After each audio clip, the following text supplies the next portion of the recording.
سلام دوستای عزیزم. خیلی خوشحالم که کنارم هستین و داستان امروز رو میشنوید.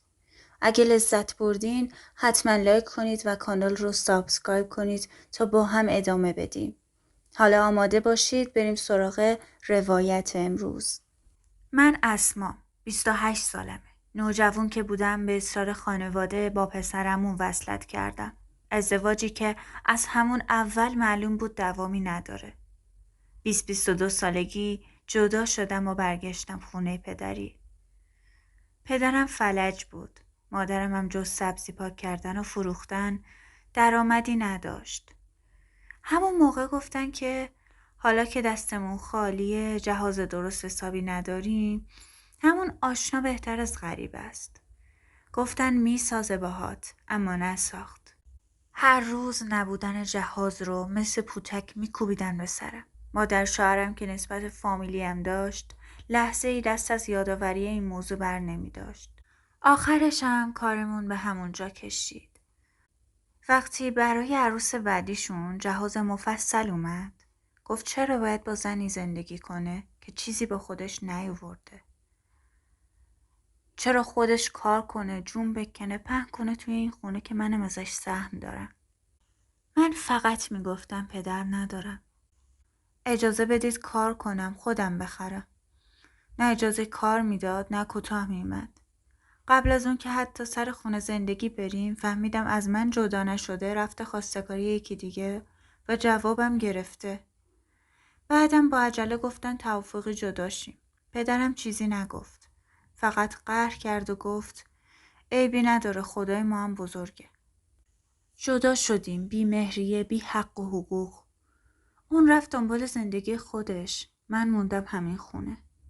دیگه رمقی برای ازدواج نداشتم. هر جا می رفتم منشی می شدم. نهایت 2 هفته کار می کردم، بعد نگاه ها عوض می شد و مجبور می شدم برگردم خونه.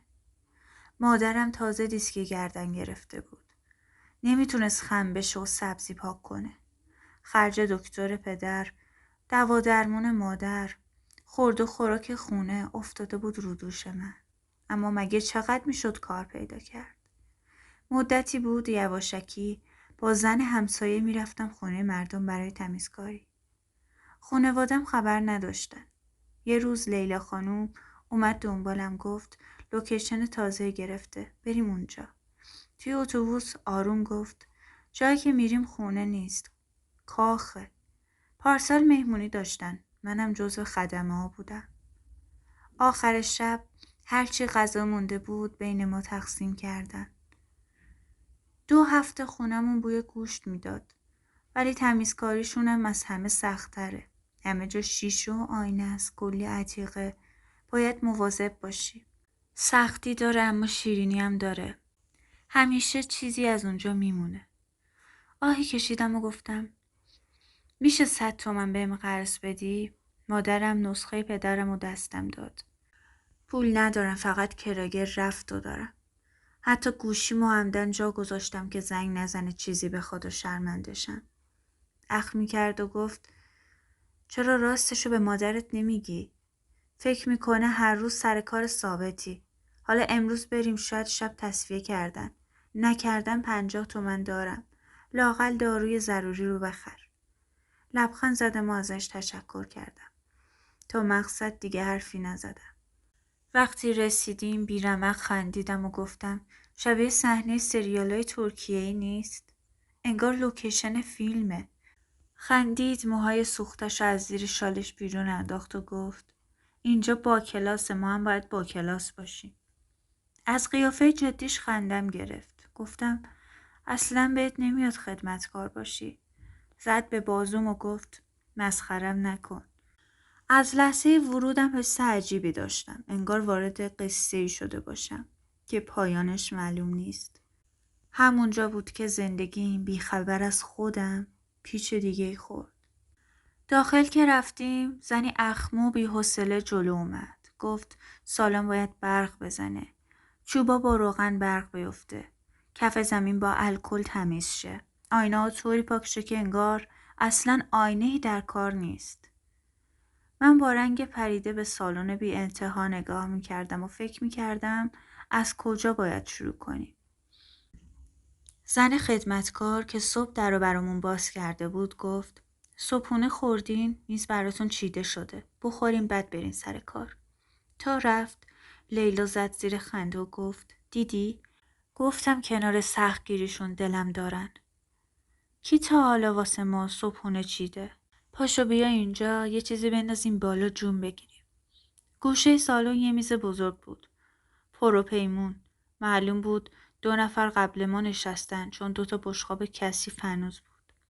ژامبونا رو مثل گل پیچیده بودن. وسطش زیتون ریخته بودن. لیلا همون گل ژامبون رو برداشت همون جوری پیچیده تو دهنش. با دهن پر گفت تو چرا وایسادی؟ بخور دیگه. گفتم نمیدونم بدون مامان بابا یه جوری میشه. اخم کرد و گفت الان وقت احساسات بازیه بشین بخور اعصابمو خط خطی نکن. منم یه تیکه کیک شکلاتی برداشتم. روش خامه و توت فرنگی داشت. عالی بود. قهوه‌ام روی شعله کوچیک گرم مونده بود. بوش کل فضا رو برداشته بود. واسه خودم ریختم. بعدش دیگه منم راه افتادم. انقدر خوراکی بود که هرچی میخوردیم تموم نمیشد. وسط خوردن زل زده بودم به لیلا. یه لقمه کیک روش طالبی بعد با آب پرتقال گورت میداد. یه کروسانم زده بود تو شکلات. آروم گفتم آرومتر بخور سنگین نشی بعدش کار داریم. گفت تو کارت نباشه. امشب سیر میخوابی. 2 روز دیگه حسرت همین لقمه رو میخوری. تا 2:30 ظهر مثل خر کار کردیم. از 7 صبح اونجا بودیم. سالن برق میزد. آینه ها برق، چوبا برق. ولی دستام داشت میلرزید. کمرم تیر میکشید.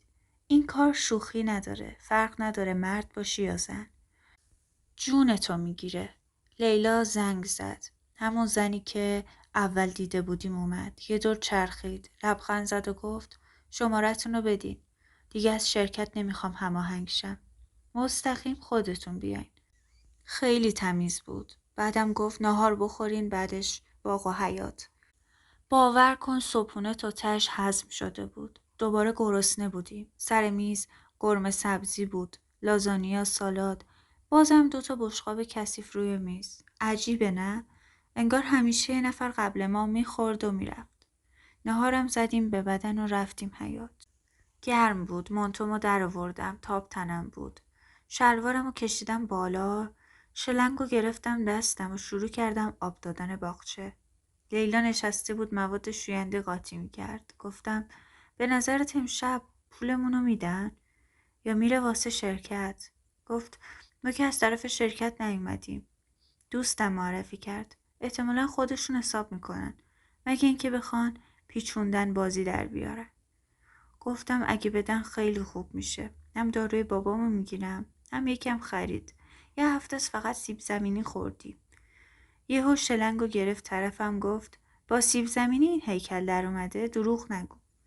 آب ریخته شد رو. جیغ زدم گفتم لیلا آبو قطع کن. اما ادامه داد. گفتم اسما نیستم اگه نندازم تو استخر. داشتیم با هم کل کل میکردیم که یه دفعه صدای تیز اومد. خشکم زد. برگشتم. همون خانم صابخونه جلومون وایستاده بود. از نوک مو تا نوک پا عمل. پوستش انقدر برنزه بود که سفیدی چشمش میزد بیرون. لباش باد کرده، دندوناش برق میزد. نگاهش یخ بود. لیلا شلنگو انداخت زمین. آب از سر و رو میچکید. زن با عصبانیت گفت اینجا چه خبره؟ تو خونه من دارین چه غلطی میکنین؟ اون لحظه فهمیدم این خونه فقط بزرگ نیست. یه چیزش عجیب تر از این حرف هست. زن با همون صورت کشیده و لبای باد کرده زل زده بود به هم. گفت اینجا چه خبره؟ مگه اومدین مهمونی؟ لیلا فوری گفت ببخشید خانم داشتیم حیاطو میشستیم. یکم شوخی شد. چشم از من بر نمی داشت. از سر تا پامو برانداز کرد. حس کردم داره وزنم میکنه. قد و بالامو میسنجه. انگار کارگر نمیدید. یه چیز دیگه میدید. گفت اسمت چیه؟ گفتم اسما. چند سالته؟ 28. ابروشو جوری بالا داد و گفت متأهلی؟ یهو جا خوردم. گفتم نه یعنی جدا شدم. یه لبخند خیلی ریز زد، از اون لبخنده که معلوم نیست خوبه یا بد. گفت کار تمیز میکنی، دستت سبکه. بعد رو به لیلا گفت این دختر از فردا فقط خودش بیاد، تو لازم نیست بیای. لیلا هم یه نگاه به من کرد و یه نگاه به اون. گفتم خانم اگه کاری هست با هم میایم، راحت تریم. گفتم فقط خودت، و رفت داخل. وقتی که رفت لیلا آروم گفت اسما این زنه یه چیزی تو سرشه. گفتم مثلا چی؟ گفت نمیدونم، ولی نگاهش نگاه صابخونه به کارگر نبود. عصر که کارمون تموم شد گفت بمون یکم کارت دارم. لیلا رفت، من موندم. نشستم رو مبل. دستام عرق کرده بود. گفت من یه پسر دارم. خارج درس خونده. الانم کاروبار خودشو داره. ولی از این دخترای امروزی خوشم نمیاد. دنبال یکی هم ساده و آروم و کم حرف. چند سال پیش یه اشتباه بزرگ کردم. وقتی که پسرم خارج از کشور بود، دختر خواهرم رو برای پسرم نشون کرده. دختر خواهرم از زیبایی چیزی کم نداره. اخلاقش خوبه، دختر کدبانویه. توی خانواده مرفه بزرگ شده. در کل دختر چشم و دل سیریه. گفتم کی بهتر از نزدیکم. در واقع من از قدیم برای پسرم انتخاب داشتم. از بچگی با خواهرم قرار گذاشتیم. دختر خواهرم رو برای آرمان نشون کردیم. ندا دختر چشم و دل سیریه. بزرگ شده، همه چی تموم، خانواده دار، اهل زندگی. از همون اول گفتیم این دوتا مال همن. یه نفس عمیق کشید و ادامه داد. رابطه من و خواهرم همیشه خوب بود. همه چیمون با همدیگه قسمت بود. اینم یه جور گل قرار بینمون بود. بعد با یه لبخند تلخ گفت آرمان رفت خارج درس خوند. چند سال بعد که برگشت نشستیم گفتیم وقتش ازدواج کنی. 33 سالت شده. دیگه کی میخوای خونه زندگی را بندازی؟ صدای مردانه‌ای رو تقلید کرد و گفت مامان من خودم یکی رو دارم.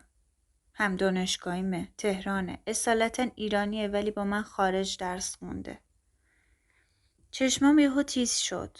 گفتم نه، ما از قبل نشون کردیم. ندا دختر خالته. حرفشو نزن. گفت پسر بحث کرده باهاش. صداش بالا رفته گفته مامان چرا واسه زندگی من تصمیم میگیری؟ آرمان از اولش پسر خیلی محترمی بود. هیچ وقت توی من یا پدرش وای نستاد. فقط در این حد که مامان چرا واسه من تصمیم میگیری و ناراحتی فجیع. و یه جورایی خودم احساس میکردم که کاری که دلش میخواد رو میخواد انجام بده. و من کاری نتونستم کنم. فقط این بود که اخم کردم و گفتم چون مادرتم و حق دارم تصمیم بگیرم. دوباره نفس عمیقی کشید و گفت اما زندگی همیشه اونجوری که ما میخوایم پیش نمیره. اون دختره که آرمان دوستش داشت توی تصادف جونش رو از دست داد. صدای آخرش آهسته گفت. انگار هنوزم باورش سخت باشه. آرمان بعدش عوض شد. افسرده شد. خودشو کشید کنار. کار میکرد ولی زندگی نمیکرد. ما هم میدیدیم حالش خوب نیست.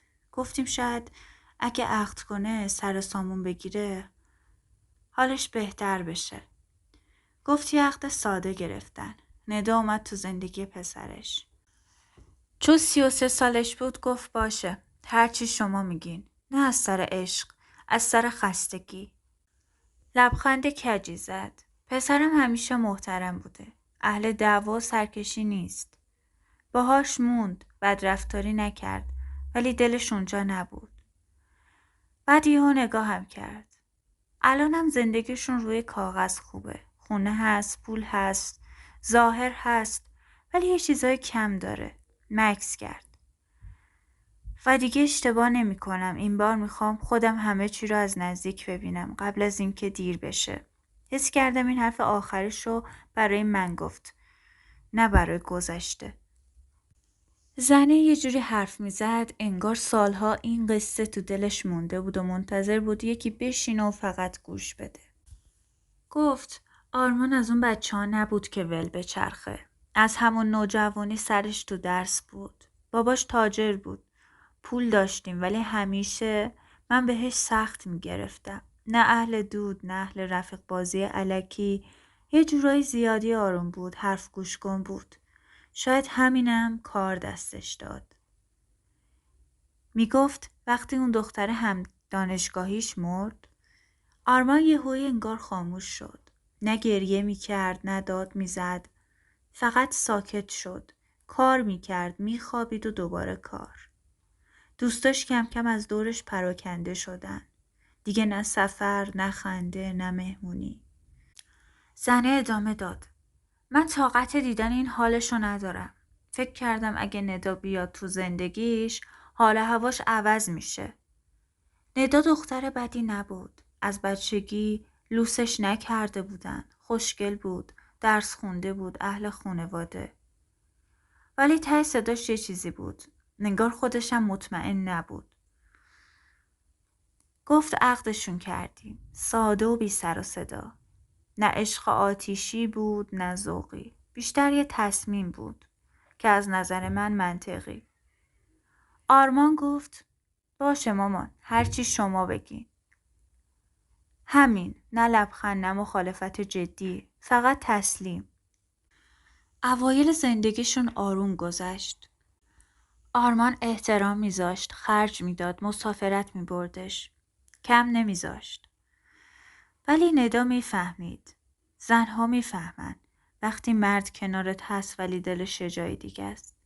کم کم حساس شد. زود دلخور میشد. به گذشته گیر میداد. اسم اون دختر قبلی رو مستقیم نمیگفت ولی سایش رو می آورد وسط دعوا. یه سال گذشت. بچه دار نشدن. دکتر رفتن. آزمایش دادن. مشکل جدی نبود ولی بارداری عقب می افتاد. ندا از همون موقع عوض شد. قبلا آروم بود ولی بعدش یه جورایی تند شد. به همه شک می کرد. حتی به من. هر ماه که نتیجه منفی می شد یه جنگ تازه تو خونه راه می افتاد. ندا گریه می کرد بعد داد می زد. می گفت حتما آرمان دلش با من نیست که بچه نمیاد. می گفت شاید خودم راضی نیست. آرمان اولش صبوری می کرد. می گفت درست میشه. وقت می خواد. ولی 2 سال گذشت. نه بچه اومد نه حال و هوای خونه بهتر شد. زنه ادامه داد. من نمیگم ندا بد بود ولی فشار رو خودش آورد تو زندگی. هی دکتر عوض میکرد. هی دعانویس. هی سرکوف که تو منو نمیخوای. کم کم ندا رفتارش عجیب تر شد. یه روز خوب بود میخندید. یه روز در رو میکوبید. یه روز میگفت جدا بشیم. یه روز میگفت بدون من هیچی نیستی. آرمانو خسته کرده بود. نه اهل خیانت بود آرمان نه اهل دعوا. بیشتر وقتشو سر کار میموند. دیر میومد خونه که کمتر تنش ببینه. زنه گفت من مادرشم میدیدم داره میپوسه. بس صداش آورد پایین. 2 ساله دارم بهش میگم زندگی که اینجوری نمیمونه. بچه دار که نمیشید. تو مردی و 33 سالته. 35 که شدی دیر میشه. اگه لازم باشه زن دوم بگیر. قانونن هم میشه. من خودم صحبت میکنم. ندا فهمید از همونجا جنگ واقعی شروع شد. میگفت من زنده‌ام چطور میخواین یکی دیگر رو بیارین رو سرم؟ میگفت من هنوز شانس دارم. ولی تو دلش میدونست رابطهشون مثل اولش نیست. زن گفت من دنبال یکی میگردم اول بفهمم کیه. اخلاقشو ببینم. نجابتشو ببینم. نه مثل دفعه قبل از دور تصمیم بگیرم. نه اینکه دنبال دختر با اصالت و پولداری بگردم که فکر کنم چشم و دل سیره. یعنی در واقع زندگی با ندا به من نشون داد که ازدواج کردن به این چیزا نیست.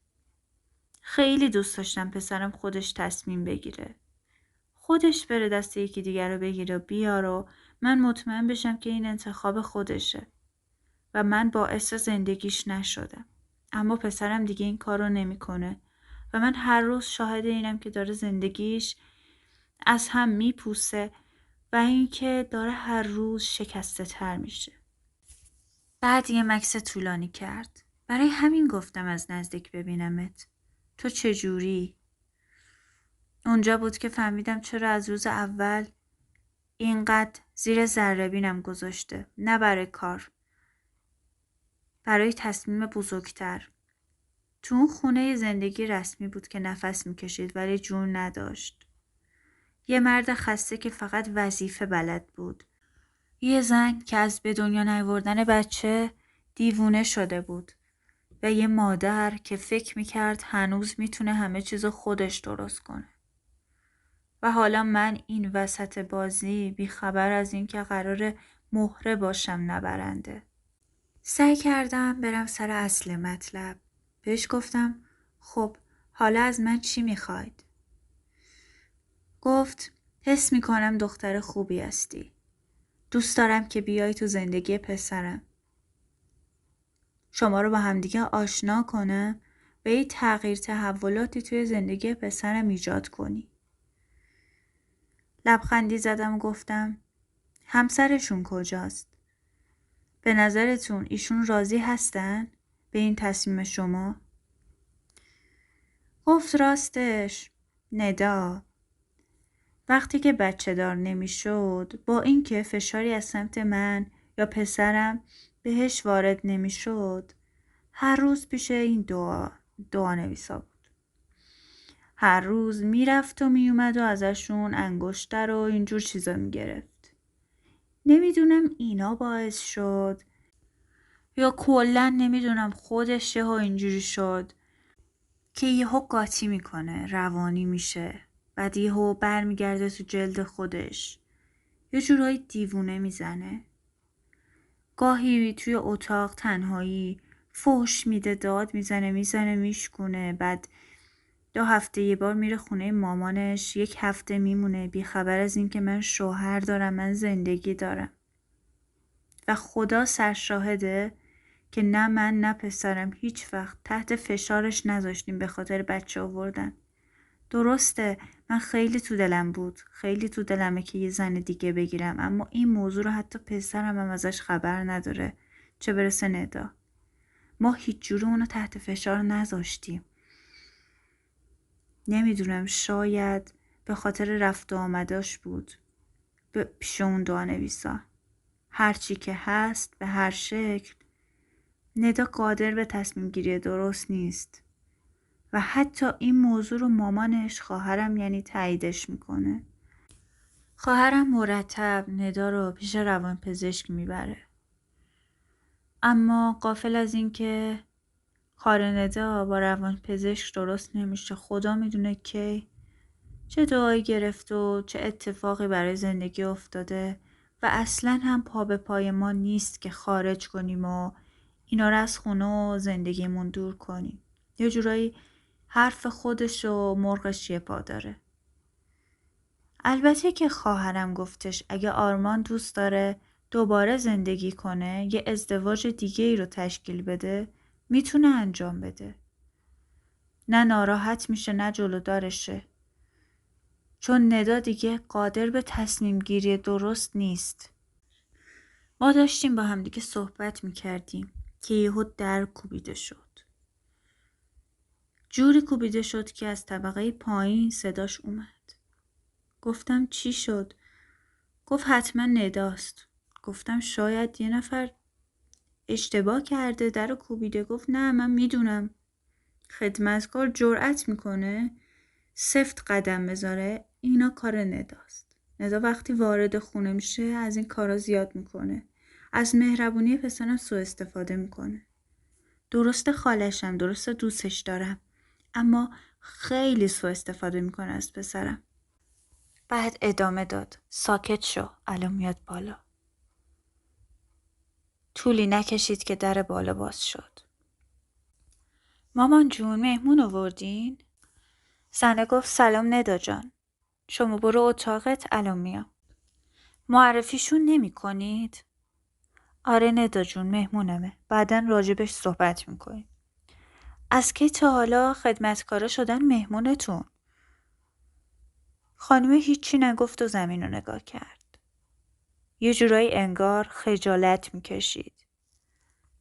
دختر ندا ادامه داد. لازم نیست به من دروغ بگید. دوستش پایین بود و گفتش. باز چه نقشه سر هم کردید؟ باز چجوری میخواید زندگی ما رو نابود کنید؟ خانومه هم تعجب کرد و هم خجالت کشید. گفت ندا جان لطفاً برو تو اتاقت. مؤدب باش.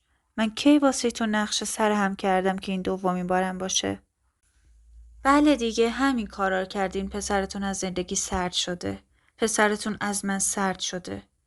وقتی که شما نمیگید تو خونه چه خبره، همین اتفاقم میفته. پسرتونم منو آدم حساب نمیکنه. زنه گفت عزیزم شما 2 هفته است تو خونه نیستی. اگه تو خونه باشی متوجه میشی چه خبره. حالا هم برو تو اتاقت. بعدن اگه بخوام بهت توضیح میدم. دختره در رو کوبید و رفت. گفت خانومه میبینی دخترم چقدر سوء استفاده میکنه؟ انگار که یه دختر کوچولو تو خونه. شب میره به پسرم توهین میکنه، اعصاب پسرم رو خورد میکنه. راست میاد به من بی احترامی میکنه. و من به خاطر چی تحمل میکنم؟ به خاطر اینکه دختر خواهرمه. مثل دختر خودم میدونمش. اما صبر منم حدی داره. اینطوری که این با من حرف میزنه حتی تا حالا بابای آرمان جرأت نکرده صحبت کنه. گفتم چه عجیب. قبلا هم اینجوری بود؟ گفت نه، از وقتی که گفتم پاش به اونجور جاها باز شده تغییر کرده. حتی با مادر خودشم خیلی دعوا میکنه. خواهرم خجالت میکشید و این موضوع رو به من نمیگفت. من بیخبر بودم. اما یه روز که اتفاقی رفتم خونشون و خبر نداشت، در رو که زدم برادر کوچیکه ندا در رو باز کرد. وقتی رفتم تو دیدم خواهرم داره گریه میکنه. موهای آشفتهش دورش ریخته. وقتی نزدیک شدم و گفتم چه خبره، چیزی نگفت و گریه کرد. برادر کوچیکش گفت مامان و ندا داشتن با هم دیگه دعوا میکردن. اون لحظه خیلی ناراحت شدم. یعنی بیشتر از ناراحتی زندگی پسرم. یا گفتم خواهرم به چه روز افتاده؟ چرا باید این اتفاق برای خواهرم میافتاد؟ فهمیدم که ندا مادرش رو زده. خیلی ناراحت شدیم اون روز. وقتی خواهرم رو تو اون شرایط دیدم خیلی ناراحت شدم. وقتی دیدم خواهرم اونقدر ناراحت و خجالت میکشه اصلا به روش نیاوردم و نپرسیدم اصلا قضیه چیه. سعی کردم یه جور رفتار کنم که انگار من متوجه نیستم یا یه چیز عادیه. نمیدونم، خودشم متوجه شد. اصلا قابل بحث کردن و تعریف کردن نبود اون موضوع. انگار که این هر اتفاقی هم بیفته نباید به اینجا میرسید و مطمئن بودم که اتفاقی هم نیفتاده بود. ندا خودش بعضی وقتا قاطی میکنه. من این رو به چشم دیدم. یه بار میخواست آرمان رو بزنه، باورت میشه؟ آرمان که توی این 30 سال زندگی نه پدرش نه مادرش باش تا حالا بحث نکردن و صداشون رو برش بالا نبردن. خدا رو شکر بچه خوب و سربزیریه. کاری جز درس و کار انجام نداده. آره خلاصه اومده بود که آرمانو دست روش بلند کنه. وقتی که فهمیدم میخواستم جلو برم، آرمان گفت که مامان لطفاً شما دخالت نکنی. این مشکل بین من و نداست. لطفاً برو کنار. و من وقتی که رفتم طبقه پایین صداشو میشنیدم که انقدر با دختر روانی حرف میزد که باشه هرچی تو بگی لطفاً خودتو کنترل کن و فلان. دختره به حالت نرمالش برگشت. بعد صدای کوبیده شدن در رو شنیدم. کاری جز این بلد نبود. گفت اینا رو ول کن دخترم. الان میخوام خیلی کوتاه و مختصر از زندگی خودت بهم بگی. میخوام بدونم تو چه کسی هستی و با کی زندگی میکنی و تو چه شرایطی هستی. گفتم راستش من قبلا 1 بار جدا شدم. گفت آره بهم گفتی. دلیلش چیه؟ گفتم همه زندگیمو براش تعریف کردم، از پسرعموم، پدر ناتوانم، زندگی که به سختی داریم میگذرونیم. گفتش که شماره‌تو بهم بده، باید در ارتباط باشی، دائم با هم تماس بگیری. برو خونتون و فردا رأس ساعت 8 صبح اینجا باش. میخوام تو رو با آرمان آشنا کنم. 8 صبح که آرمان خونه است و هنوز سر کار نرفته. باید تو رو ببینه. باید به خودت هم برسی. خیلی زیاد. گفتم باشه. دم رفتن هم به هم کلی پول داد. گفت که برو داروهای پدرتو بگیر. یه سر و سامونی به خونتون بده و به زودی هم زندگی تغییر میکنه. دستمزد لیلا خانومم چند برابر بهش داد و ازش تشکر کرد. وقتی که داشتیم برمیگشتیم تو راه همه قضیه رو به لیلا تعریف کردم. از سیر تا پیاز. خیلی تعجب کرد. گفت که دختر چه بختی داری تو، چه شانسی آوردی. گفتم نمیدونم خوشحال باشم از اینکه یه شبه میتونم با یه آدم پولدار ازدواج کنم یا اینکه همه اینا یه بازیه و منم بازیچم این وسط. گفت که دختر چی داری میگی؟ مهم مامانشه. میبینی که پسره با هیچی کار نداره.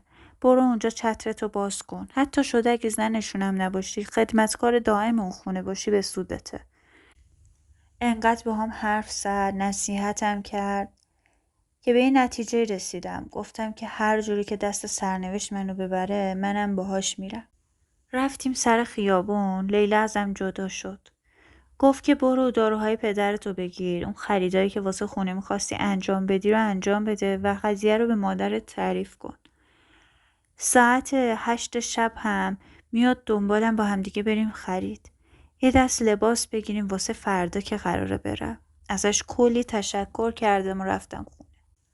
وقتی که رفتم خونه خیلی خوشحال شدم. اونجوری که صبح با دلهره از خونه زده بودم بیرون، اونجوری که دنبال کار بودم هر روز، حالا اینجوری که کلی پول به دستم رسیده بود، تونسته بودم داروهای پدرمو بگیرم، یه سری خورد و خوراک بگیرم واسه خونه و یه جورای شرمنده پدر و مادرم نباشم. وقتی برگشتم همه چی رو دادم به مامانم، داروهای بابامو. خیلی خوشحال شد. کمی هم پول دادم بهش که اگه چیزی لازم بود بگیره. میخواستم همه چی رو براش تعریف کنم اما تصمیم گرفتم که فردا برم ببینم قضیه چی میشه. اگه درست شد بهش تعریف کنم. چون مامانم زیاد گیر نبود و هر تصمیمی که میگرفتم و قبول میکرد. حتی اگه الان میگفتم خیلی امیدوار میشد و میگفت که حتما باید قبول کنی. ساعت 8 شب لیلا اومد دنبالم، رفتیم بیرون. 60 کیلو بودم و قدم 170 بود. هرچی میپوشیدم به این میومد. الان فقط هدفم این بود که لباس تازه تر بخرم. خجالت میکشیدم که پسر منو با لباسای کهنه ببینه. لباسام یا پاره بودن یا پرز داده بودن همشون.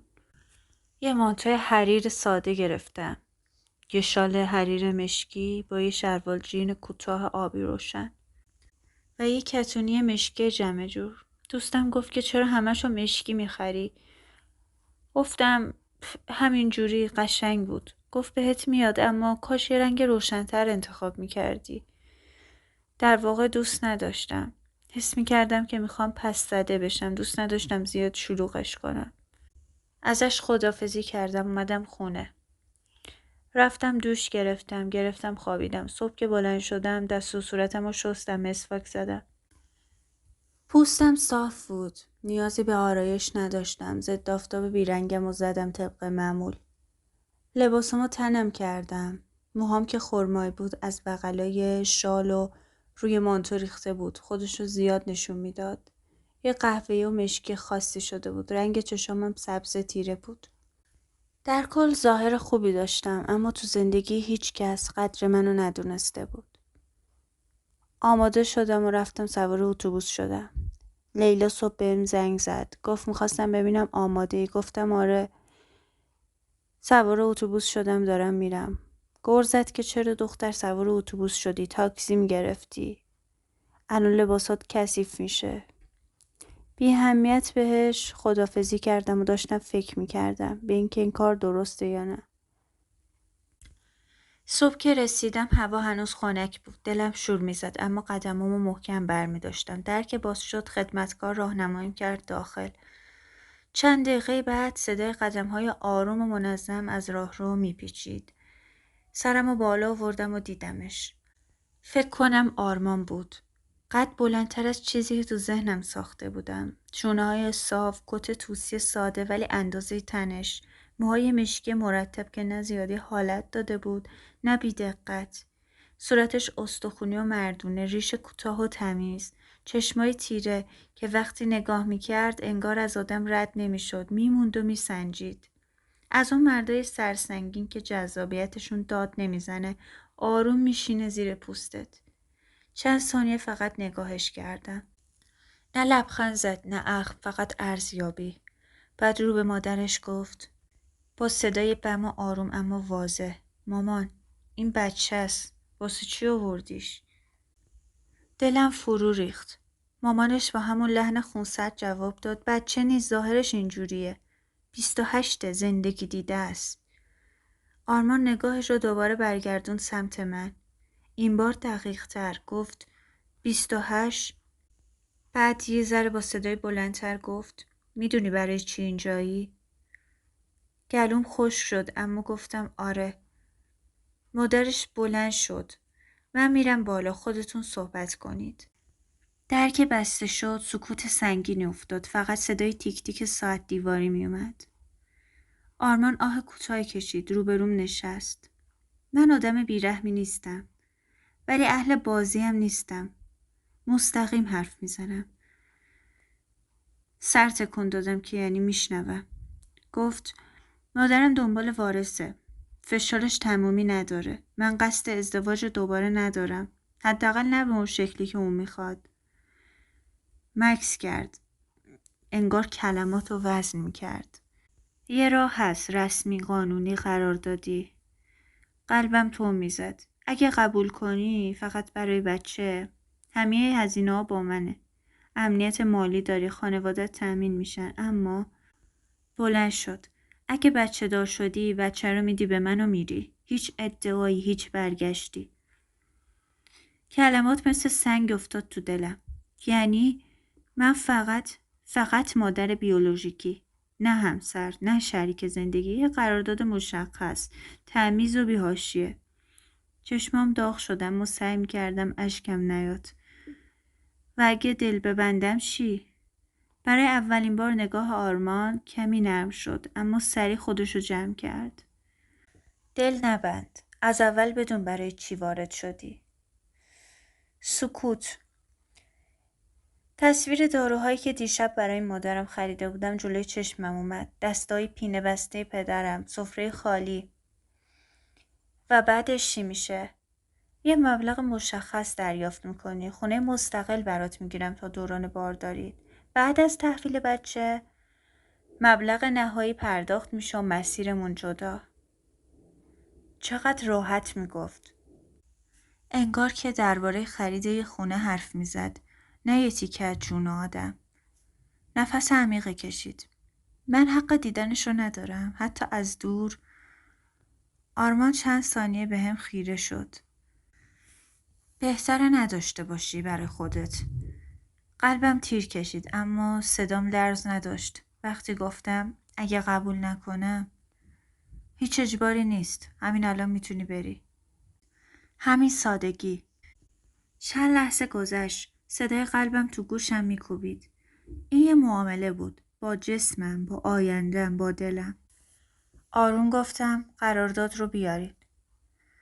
آرمان پلک زد. شاید انتظار اینقدر سریع شنیدنش رو نداشت. مطمئنی؟ لبخند کمرنگی زدم اما تلخ.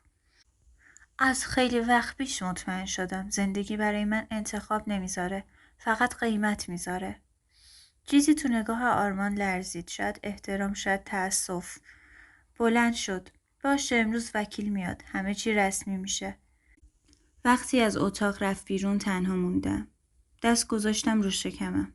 خالی بود هنوز. اما انگار سنگینی آینده توش جا گرفته بود. چند دقیقه بعد آرمان برگشت. یه برگه سفید جلوم گذاشت. امضا که کردی دیگه راه برگشت نداره. خودکار تو دستم لرزید. اسممو نوشتم و امضا کردم. اون لحظه نه زن بودم، نه عاشق، نه همسر. فقط یه مادر موقت. و آرمان مردی که سرسنگین و جذاب بود حالا تبدیل شده بود به شریک یه تصمیم سرد و حساب شده. اما هیچ کدوممون نمیدونستیم. قرارداد رو میشه روی کاغذ نوشت ولی دل هیچ وقت قرارداد نمیفهمه. روزها یکی یکی میگذشت. من هر روز مراقبتامو دقیق انجام میدادم. رژیم و داروها، ورزش سبک، همه چیز مرتب. آرمان که گهگاهی میومد میایستاد کنارم، یه قهوه میآورد. فقط 2 کلمه میگفت. حالت خوبه؟ و همین 2 کلمه ساده بیشتر از هر تعریف و تمجیدی به هم حس ارزشمندی میداد. میفهمیدم که این مرد سرسنگین، دقیق و جدی با کمترین حرف بیشترین اعتماد و احترام رو به هم نشون میده. ماها گذشت و شکمم کم کم شکل گرفت. زندگی روزمره ما شامل صبح‌های زود، آماده کردن داروها و غذا، قدم زدن تو حیاط بزرگ و شب‌های آروم کنار هم بود. آرمان همیشه کنارم بود، اما هیچ وقت نزدیک عاشقانه نبود. فقط حضور و توجهش حس مسئولیت رو بهم منتقل می‌کرد. وقتی بچه به دنیا آمد، یه پسر سالم و پر انرژی، با چشمای آرمان و موهای خرمایی من. همه چیز تغییر کرد. بچه متعلق به آرمان بود، اما من هم حس می کردم بخشی از زندگی اون هستم. هر بار که گریه می کرد با دلسوزی تو آغوشم می گرفتم و آرمان از کنار نگاه می کرد. ساکت اما همراه. روزها تکرار می شدن. صبح شیر دادن، لباس عوض کردن، قدم زدن تو حیاط، شام خوردن کنار هم. بچه کم کم راه می رفت، حرف می زد و منم یاد می گرفتم که چطور بدون دل بستن مواظبش باشم. آرمان هنوز جدی و سنگین بود، اما هر روز کمی بیشتر حضورش حس می شد. هر نگاهش احترام و توجه بود. 2 سال گذشت. آریان پسرمون رفت مدرسه و من حس می کردم زندگیمو شکل گرفته. هیچ لحظه‌ای پر از حرارت و هیجان نبود، ولی کمبود احساسی هم نداشت. زندگی ما تبدیل شده بود به روزمرگی واقعی با مسئولیت و احترام و مراقبت و دلسوزی. حالا من اسما بودم، مادر موقت، ولی بخش مهمی از یک خانواده. آرمان هنوز همون مرد سرسنگین، جذاب و دقیق بود و آریان یه تیکه از زندگی واقعی که به هر دوی ما هویت داده بود. هر روز صبح که از خواب بیدار می شدم لبخند کوچیکی می زدم. آماده می شدم برای قدم زدن، کارهای روزمره. نگاه های آرمان که هنوز هم سنگین و جدی بود، اما این بار با حس اعتماد و همراهی. زندگی شاید پر هیجان نبود، اما واقعی و امن بود. الان که بهش فکر می کنم هنوزم وقتی سر صبح از خواب بیدار میشم قلبم یه کمی میلرزه، ولی دیگه ترس و دلهوره روز اولم نیست. الان حس می کنم بخشی از یه زندگی واقعیم، زندگی که هیچ وقت انتظارشو نداشتم. هر روز صبح قبل از اینکه آریان بیدار شه من یه چرخه کوچیک خودم دارم. لباسامو مرتب میکنم، کمی ورزش سبک، یه فنجون چای یا قهوه، بعد میرم سراغ کارهای روزانه. آریان وقتی بیدار میشه یه لبخند کوچیک بهم میزنه، کل خستگی‌های شب قبلم کامل از تنم میپره. کم کم یاد گرفته که چیزی رو با دست خودش بگیره، غذا بخوره و حتی بعضی وقتا به من کمک میکنه. آرمان هنوز همون مرد سرسنگین و جدیه، ولی حالا کنارمون حس امنیت و اعتماد میده. نگاهش هنوز عمیق و دقیقه، ولی دیگه اون فاصله اولیه بین ما نیست. الان بعضی وقتا با یه لبخند کوتاه، با یه جمله کوتاه حضورش حس میشه. اون برام کافیه. زندگی ما پر از روزهای ساده و صمیمی شده. صبحها آریان میره مدرسه، من و آرمان گاهی کنار هم قهوه میخوریم. سکوتمون پر از همراهیه. ظهرها نهار ساده و گرمی میخوریم با خنده های کوچیک آریان. شبها با همدیگه میریم قدم میزنیم تو حیاط یا میشینیم کنار پنجره. گاهی مادر آرمان سر میزنه. اولو برام سخت بود اما حالا فهمیدم اون هم یه نقش داره. بعضی وقتا نصیحت میکنه، بعضی وقتا تذکر، ولی حضورش دیگه تهدید نیست. الان میتونم باهاش صحبت کنم، حتی بعضی وقتا با همدیگه کلی میخندیم. روزها میگذشتن و ما 3 نفر یه نوع تعادل پیدا کردیم. من اسما، مادر واقعی و موقت. آرمان مردی سرسنگین و دقیق و آریان که پر از انرژی و شادابی بود. زندگی روزمرمون پر از جزئیات کوچیک اما پرمعنا شده بود. گاهی یادم میاد که روز اول وقتی وارد این خونه شدم قلبم پر از ترس بود. اما حالا با وجود همه سختی و تصمیمات سنگین حس میکنم که این زندگی امن، واقعی و صمیمی شده. حتی اون قرارداد سرد و رسمی حالا فقط یه خاطره است. چیزی که باعث شد ما هممون سر جای خودمون قرار بگیریم. حالا که بهش فکر میکنم میفهمم که ما یه خانواده شدیم با مسیر خودش، سختیاش و شادیای کوچیکش. حتی اگه این زندگی با عشق رمانتیک شروع نشده، حالا احترام، اعتماد و دلسوزی واقعی بین ما وجود داره. آریان، آرمان و من هر روز با هم زندگی میکنیم. یاد گرفتیم که معنی واقعی زندگی و خانواده چیه. و من اسما میفهمم که گاهی زندگی اونطوری که انتظار داری شروع نمیشه، ولی میتونه به یه چیز گرم، واقعی، پرمعنا تبدیل بشه و همین کافیه. و حالا آریان میدونه که مادرش اسماست. عاشقانه باهاش زندگی میکنه، ولی حقیقت اینه که مادرش از اول کی بوده. یه روز وقتی بزرگتر شد خودش متوجه میشه این راز بخشی از زندگی ماست، ولی تأثیر روی پیوند ما نداشته. ندا وقتی فهمید ما ازدواج کردیم، بچه بزرگ شده، شکست خورده و غمگین، برگشت خونه مادرش و حالش خیلی بد بود. مادرش سریع تصمیم گرفت که اونو برای مدتی به امریکا بفرسته تا آرامش پیدا کنه و شرایطش بهتر بشه. و اینطوری زندگی ما با تمام سختی‌ها و مسیر غیر منتظره‌اش یه خانواده واقعی شد. با عشق آروم، احترام و روزهای ساده ولی پرمعنا، و هر کس مسیر زندگی خودش رو پیدا کرد. خیلی ممنون که به داستان اشتراکیم تا آخر گوش دادین و همراه هم بودین. امیدوارم از این روایت لذت برده باشید. اگه دوستش داشتی لایک کن و سابسکرایب کن تا بتونیم داستانهای بیشتری رو اینجا روایت کنیم و ادامه بدیم. خدا حافظت و روزت پر از الهام و حس خوب باشه.